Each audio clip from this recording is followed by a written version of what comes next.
বাস থেকে নামছে, এখন আমি কি করবো? সুন্দর করে এখন উবর কল দাও, দিয়ে তুমি যে ঠিকানা বলছো সেই ঠিকানা চলে আসো।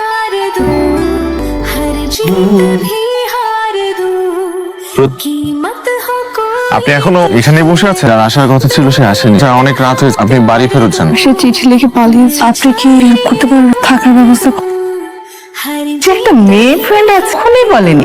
থ্যাংক ইউ তোমাকে। তোমার মুখে হাসি ফুটলে অনেক বেশি মিষ্টি লাগে। আমাকে একটা জব ম্যানেজ করে দিতে পারতাম।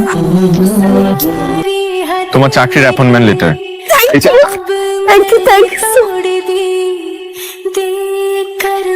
লাবণী, আমি তোমাকে কখন কিভাবে ভালোবেসে ফেলেছি আমি সত্যি জানি না। আপনার মেয়ে লাবণীকে আমার ভীষণ আমার মা আর আমার মা বাবা মিলে আমাদের বিয়ে ঠিক করেছে। কিন্তু তুমি তো অন্য একজনকে। আমি সবকিছু ছেড়ে তোমার কাছে চলে এসেছি।